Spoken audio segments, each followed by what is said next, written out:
Halo guys, balik lagi di RM Tour ya, bersama saya sendiri, Randi ya guys ya. Oke. Sekarang saya mau bahas topik yang ringan-ringan aja tapi cukup oke sih. Pada saat kalian ditolak, itu siapa yang mau disalahin? Embassy kah?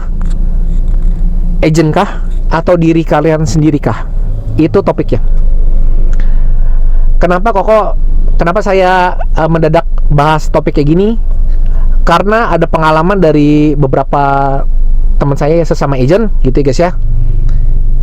Dia disalahin oleh peserta gitu ya, oleh yang apply di dia ya gitu guys ya. Atau ada juga peserta yang apply di saya, sebelumnya dia pakai agent lain. Nah pas cerita ke saya, dia agak menyudutkan agent tersebut gitu guys ya, gitu ya. Aku jelasin dulu ya gini. Pertama, seperti kita ketahuin kalau visa Amerika ini itu ada kemungkinan ditolak, dan hasilnya itu benar-benar keputusan di embassy dan officer pada saat itu ya guys ya gitu. Jadi mengenai faktor apa yang diputuskan oleh embassy, hal-hal apa yang membuat visa kalian ditolak gitu ya, itu nggak ada yang tahu. Peserta nggak tahu, agent nggak tahu, yang tahu hanya embassy dan officer. Faktor-faktornya apa saja gitu ya guys ya. Karena kertas penolakan, kalau di Surabaya kan warna putih ya kertasnya tolak, kalau di Jakarta kan warna pink.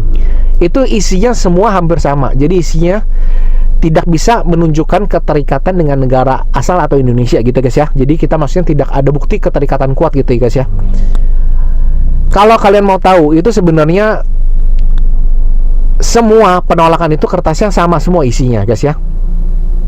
Jadi nggak ada rinciannya. Misalnya nih, kalau boleh jujur ya, kalau visa Aussie itu ada rinciannya gini. Misalnya ini kalian ditolak karena ada kurang ini gitu, karena ada ininya gitu ya. Ada faktornya jelas banget.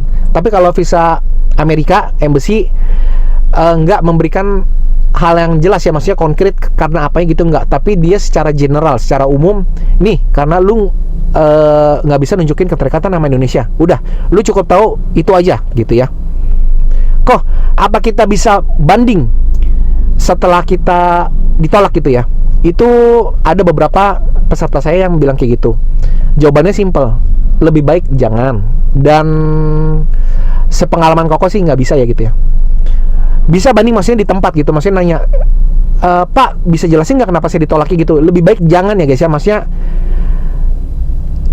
saya selalu bilang ke peserta saya, kalau misalnya ada problem, ada misalnya ditolak itu, terimanya lapang dada gitu ya. Jangan nyalain siapapun, jangan gitu ya. Apalagi nanya-nanya ke embassy gitu, kenapa nih ditolaknya gitu, padahal kan saya udah bagus nih datanya udah siap gitu. Jangan, karena percaya nggak percaya itu ada catatan khusus guys. Maksudnya kalau kalian lapang dada nih, misalnya, oh ya terima kasih Pak gitu, terima kasih Bu gitu ya, ke officer gitu ya, kalau pada saat kalian ditolak, itu kalian pada saat apply ulang itu nggak masalah guys gitu ya. Nah yang jadi masalah kalau misalnya kalian nggak ini loh, maksudnya nggak rela gitu ya, pengen tahu banget gitu alasannya kenapa ditolak ya, nanya ke officer pada saat itu, kenapa nih Pak, kenapa Bu, kok saya nggak diterima nih, padahal saya kan udah bagus gitu ya. Itu percaya nggak percaya itu ada catatan khusus. Jadi maksudnya ada notes khususnya, nih orang agak rese lah ibaratnya gitu. Jadi pada saat kalian apply lagi itu, menurut saya ya gitu, nanti takutnya bakal agak sulit gitu ya guys ya. Jadi ini poin yang paling penting. Jadi pada saat kalian ditolak, kalian terima lapang dada, ya oke, terima kasih, nanti kan saya bisa apply kembali gitu ya. Oke, itu kalau misalnya mengenai officer ya. Kedua, apa kita bisa nyalain agent gitu ya? Tergantung guys, tergantung ya guys. Gini ya, kalau selama ini kalau yang dipegang si RM Tour ya, si Randi, nggak pernah ada yang komplain satupun ya gitu, karena rulesnya udah jelas. Hasil keputusan itu di embassy. Saya nggak pernah kasih namanya janji-janji, ini lu bakal lolos, ini udah pasti lolos, enggak. Hasil keputusan tetap di embassy. Dari awal saya selalu bilang kayak gitu. Kedua, mengenai pengisian data, kalau di RM Tour itu ada namanya review. Jadi udah ngisi data, nih saya kasih dulu nih reviewnya, kalian baca dulu ya, kalian bener atau enggak, cocok atau enggak. Kalau udah cocok, info ke saya mau submit ke embassy gitu ya. Jadi sudah ada persetujuan antara RM Tour dengan peserta untuk submit ke embassy gitu ya guys ya. Memang betul, banyak banget agent yang nggak ngasih DS 160. Kalian sendiri nggak tahu tuh DS160 barangnya seperti apa, confirmation seperti apa nggak tahu, sampai appointment pun tidak tahu seperti apa. Itu banyak agent seperti itu ya, karena memang kan banyak yang konsultasi di saya juga ya, dia pernah ditolak oleh agent lain dan cerita ya. Jadi kalau si Randi ini cerita itu berdasarkan pengalaman, jadi benar-benar kisah nyata gitu guys ya. Jadi fakta yang memang yang saya ungkapin gitu, maksudnya gitu ya. Banyak yang dari agent lain, loh kok di agent lain nggak dikasih DS160 ya? Dia kaget, saya lebih kaget, karena DS160 itu ibaratnya data yang benar-benar penting banget, yang peserta harus tahu gitu guys ya. Sebelum disubmit, peserta harus tahu itu yang diisi apa gitu, itu harus tahu, benar-benar harus tahu. Kalau misalnya kejadiannya seperti itu, maksudnya agent yang nggak kasih DS160, itu menurut saya ya pribadi, itu agent ada sedikit salah kerja. Kedua, ada lagi yang ngagetin juga.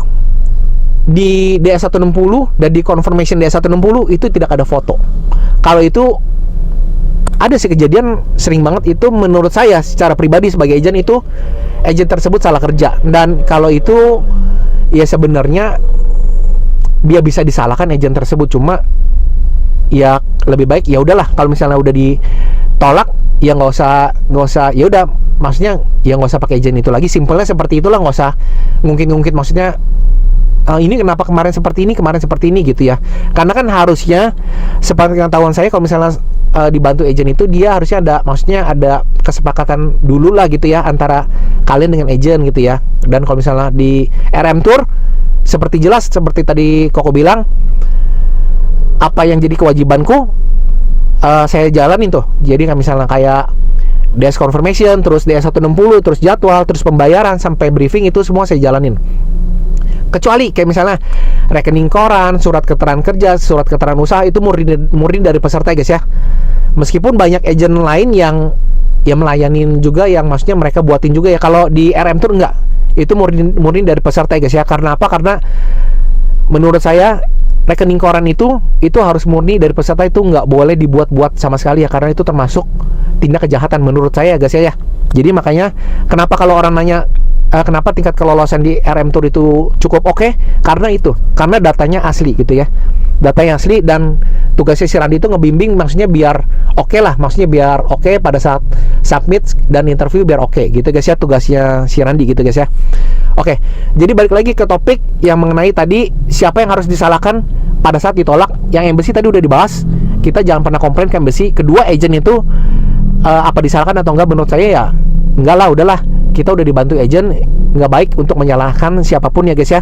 Saya juga maksudnya nggak ngebela agent lain, cuma maksudnya saya sebagai agent yang tengah-tengah aja, maksudnya yang jangan nyalain siapa-siapa gitu ya. Nah yang terakhir, apa kita bisa nyalain diri sendiri?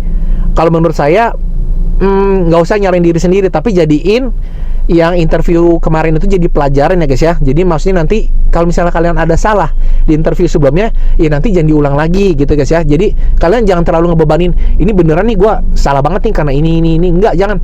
Kalian santai aja, maksudnya ya ditolak nggak masalah. Maksudnya memang visa Amerika itu kan memang kalian dari awal udah tahu belum tentu diterima guys ya gitu ya. Jadi jangan dijadiin beban, ya apply ulang aja gitu, no problem gitu ya, jangan dijadiin beban lagi ya. Kalian harus tetap semangat gitu ya. Yaudah guys, oke. Topik kedua hari ini udah Koko jelasin tadi ya. Oke. Terima kasih udah nonton video ini, semoga bermanfaat videonya untuk kalian guys. Oke, see you in the next video. Dadah.